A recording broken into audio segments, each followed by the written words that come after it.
Brad. It would be fair to say, Premier, the whole province is on a first-name basis with you. Brad is the brand. And when I first started door knocking for the 2016 election, I became very versed very quickly in how that worked.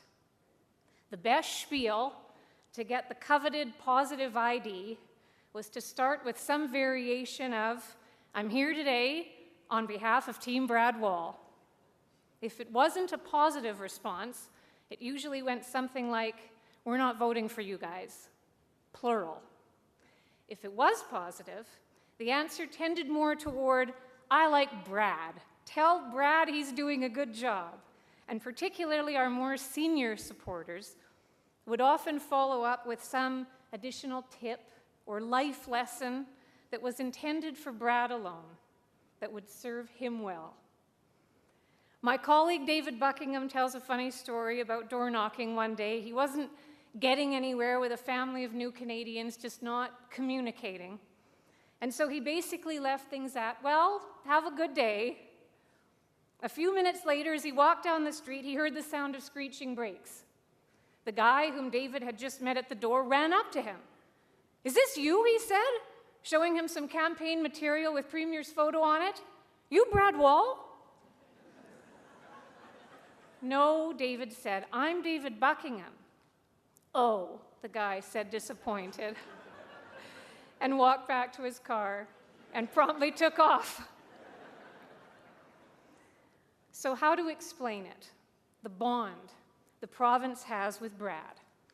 After all, a first-name basis goes with beloved leader territory. Maggie, Ronnie, Winnie.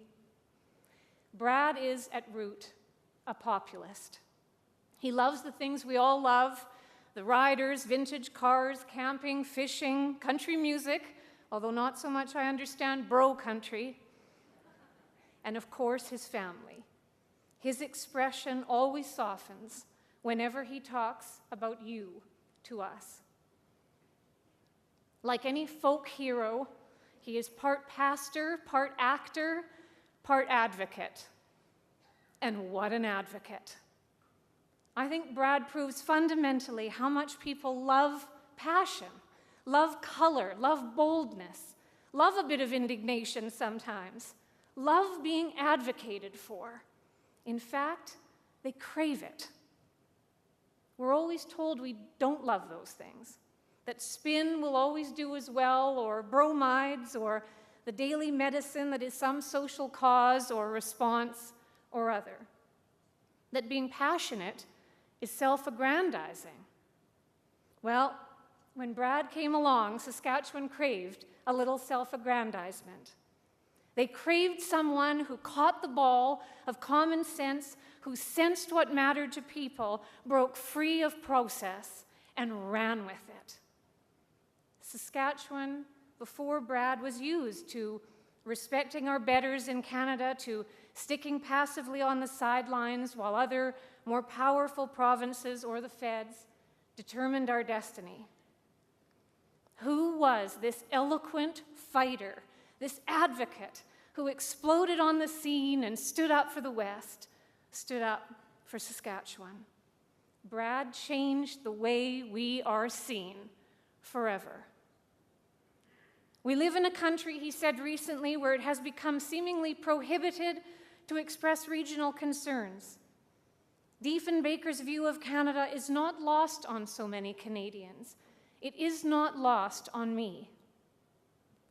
It was not lost on us or on Canadians when he did call out Premier Notley on budgets and energy companies and beer, or Denis Coderre on Energy East, A&W on Canadian beef, and of course, Justin Trudeau on the carbon tax. Absolutely. I heard a nod.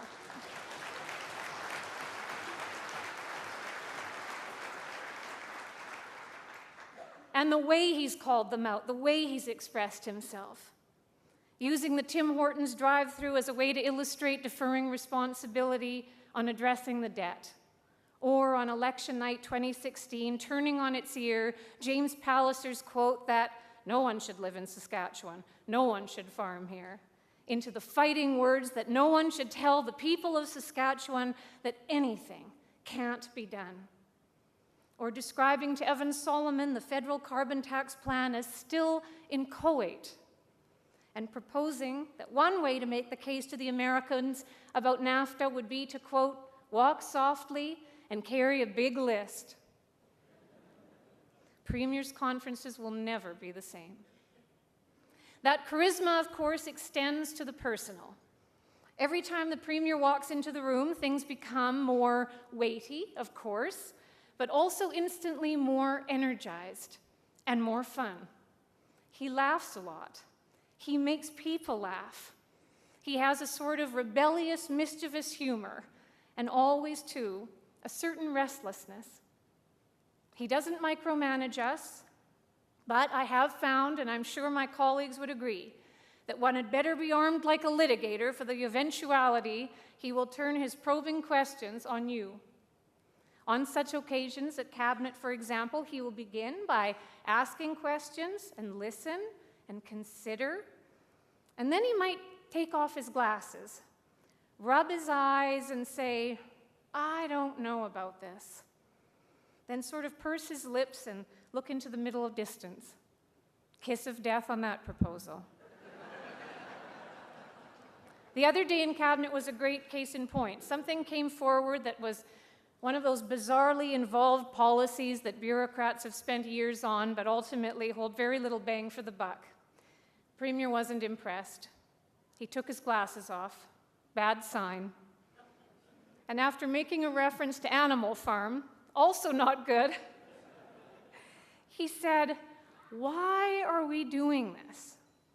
You know how we sometimes say we overpay policy people? This is why. Of course, the Premier is also a spiritual person who speaks a lot about humility and honor and love for friends, for family, for province. Last spring at the Premier's dinner, he used a through-a-glass darkly metaphor to try to get at the broader picture, the broader context of, in this case, the budget and the aims of the budget. He recounted how his dad had told him at certain times to picture a parade taking place on the other side of a fence, which you couldn't really see other than what you could spot through a small hole. And he said, if we pulled ourselves up and looked over the fence, we could see the full context, which doesn't only apply to the budget or our record, but to so many things in life, which come with broader, deeper perspective and understanding. The other day, the Premier asked me how things were going, and he followed up with, are you shaking things up yet?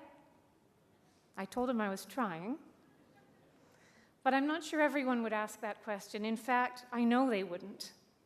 It's an inspiring question, worthy of the master shaker-upper himself, which we should be asking ourselves every day. Are you shaking things up yet? Premier, I promise you this, that every time I do, every time I try when you're no longer around, I will send you out a silent dedication when I think you'd like something, especially when it's ditching some Animal Farm-like policy, that this one's for you. Meanwhile, we will watch for your next chapter with true interest, and we will know, wherever you find yourself, that you will always fight for us, as we will always fight for you and for the legacy you've left us, and defend it. I'd like to end with a short poem. It's called If, which for some reason I felt compelled to send the Premier last Christmas. I never send anyone poetry. And of course, I worried after I sent it that he would think I was a bit of a weirdo. But I think he liked it. Last year, the economy, of course, wasn't looking great. The press in some quarters was turning shrill.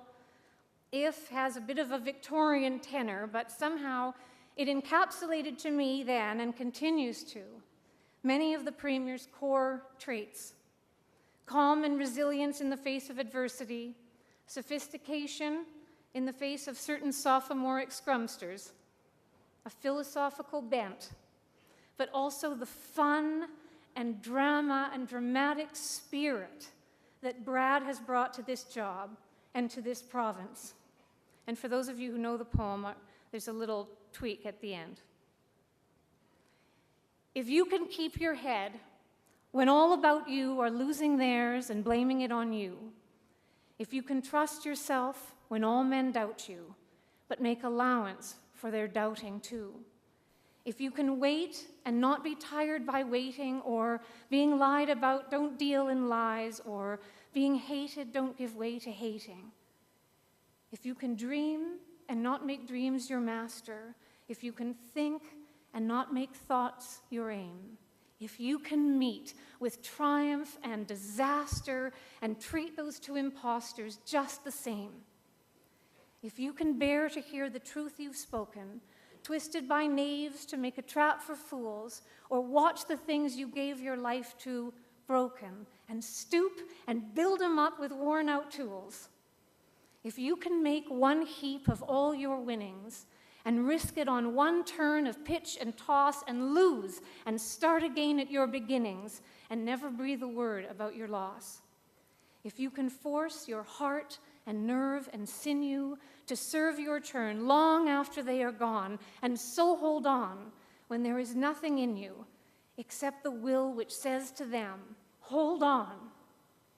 If you can talk with crowds and keep your virtue, or walk with kings, nor lose the common touch, if neither foes nor loving friends can hurt you, if all men count with you, but none too much, if you can fill the unforgiving minute with 60 seconds worth of distance run, yours is the earth and everything that's in it, and which is more, you'll be Brad Wall. Thank you, Premier. We, this province, will never forget you.